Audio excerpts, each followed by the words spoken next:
Welcome to Vermontitude, a collaborative effort between Great Eastern Radio, the Brattleboro Reformer, and BCTV to bring you the stories behind the stories on the topics you want to learn more about. Because there's always more, so there'll always be Vermontitude.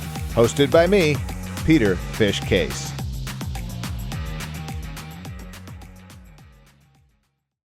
Welcome to Vermontitude. New episodes drop every Tuesday and can be found by going to vermontitude.com, reformer.com, brattleboro.tv, or locally on Comcast Channel 1078.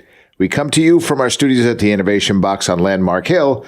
I'm Peter Fish Case, and each week I cover the topics that are of concern to Windham County and the towns that reside within its borders.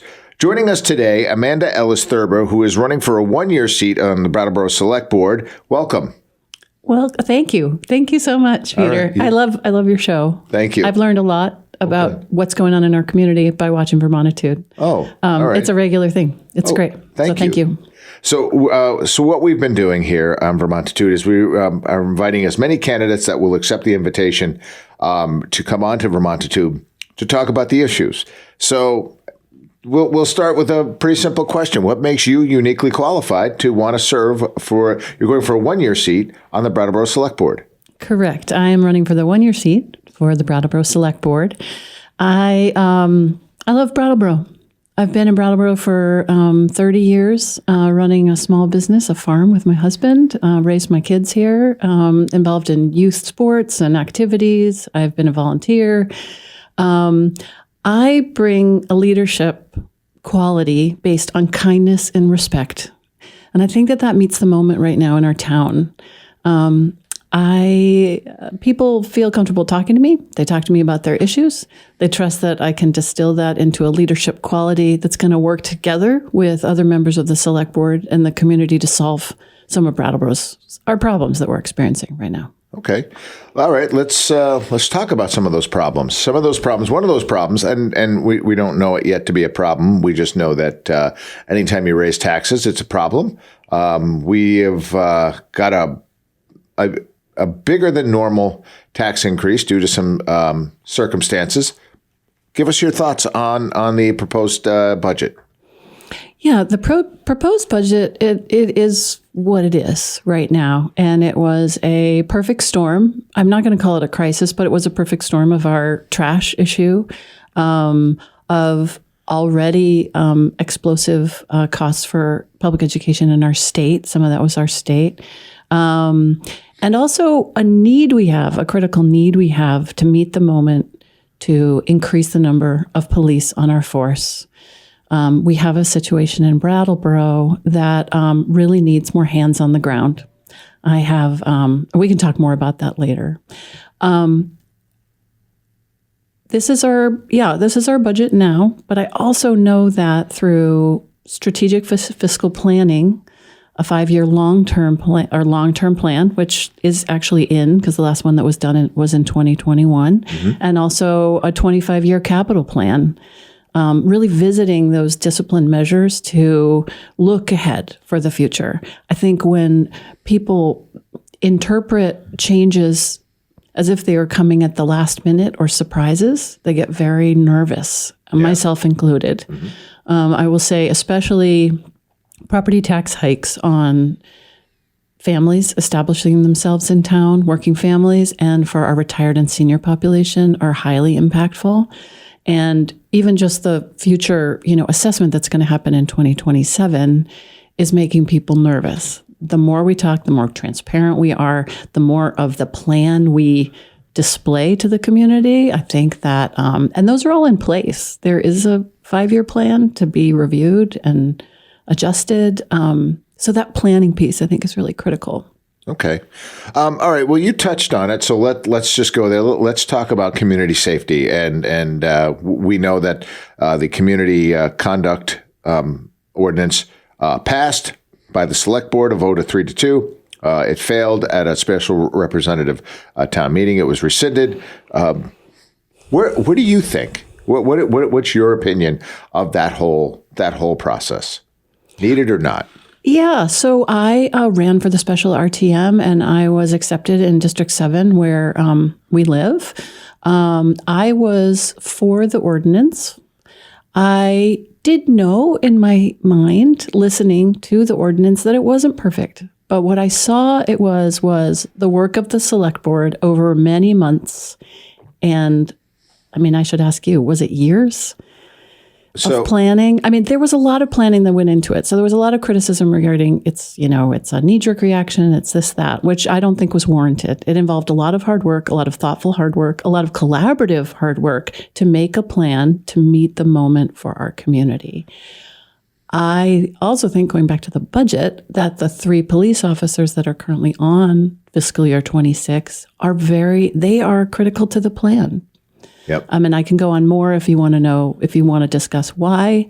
I think they're critical to the plan, but the safety plan meets the moment. And I have deep respect for our police force. I trust their ethical principles. I know that all of our emergency services are critical to our area.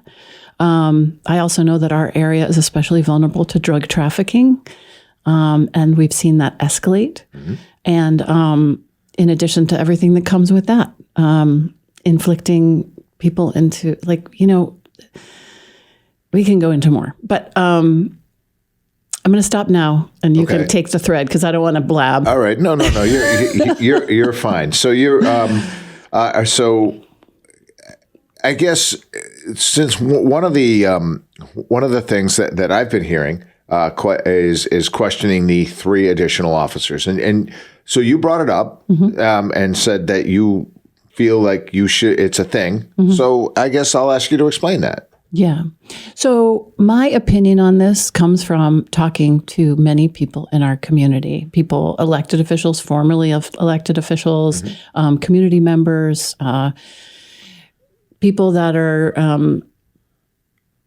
in social services, housing providers, lots of different people, right? So the 3 extra police officers, which are impactful to our budget, are important from my conversations, important for backing up our BRAT team. So our BRAT team is something that we should all be super proud of. Yeah. It's a very innovative program. It provides non-armed social workers on the BRAT police force to support people who are experiencing mental health crises, drug episodes, and ensuring safety of people on our streets. That is a great idea. It's just started. So I look forward to learning the data that we'll learn after the 1-year review of that. In order to make that program work, we need 3 shifts of you fill in the I want to say licensed police officers. Yeah, no, certified officers. Certified officers. Yeah. Thank you for the wording. Right. To cover that program. All right. So I've lived in Brattleboro when we've had a very, very short-staffed police department, and I live in West Brattleboro. Right. Meaning we don't see a lot of police support. We have a lot of older people in our community, as we all know. Mm-hmm. Any type of first responder, the team of first responders that we have, that includes the police force, are necessary to keep everyone safe. Right. So areas like mine in West Brattleboro, the police impact or the police availability has, it was when we had a very, we didn't have enough police officers. We couldn't really get the calls. In addition to having contacts who are, friends with people who served on the force, so much burnout, so much unhealthy experiences that those police officers were having because of our influx of drugs, it was a perfect storm. So I look forward to having a fully staffed police force to increase the safety of our town. All right. Let's go to one of the article questions that will be posed and going to a townwide vote. And I should just mention that these articles that are there are not binding. They are just advisory to the representative town meeting. And that has to do with the overdose prevention and the safe injection site, which is one of the 2 things. And since words matter, I want to present it as both and get your opinion on that. Do you feel like the town should, so the question is posed, is that we are asked before it is installed into our town? That is the article question. Should we be informed, and should we inform our state and executive branch that we do or do not want this thing in our town? Where do you stand on that?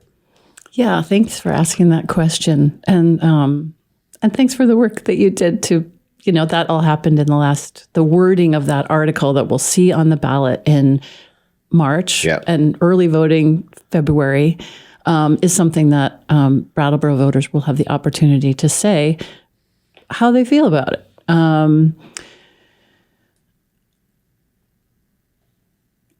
It's always important in democracy for people to have the opportunity to vote.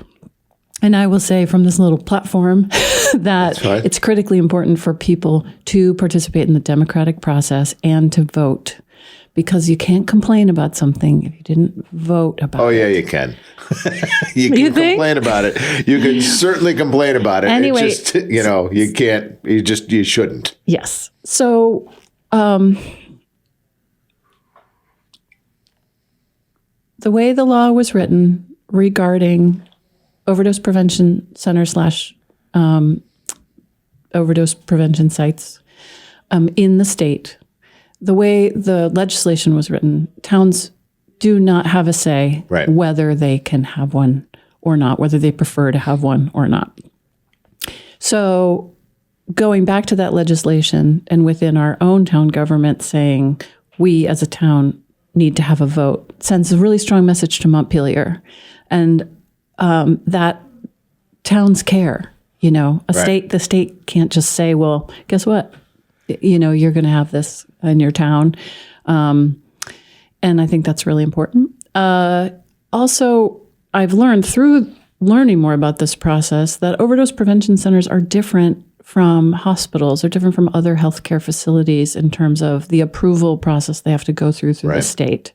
And that's part of, state law. And that's important, I think, for all citizens to get involved in communicating with their legislators about that kind of thing,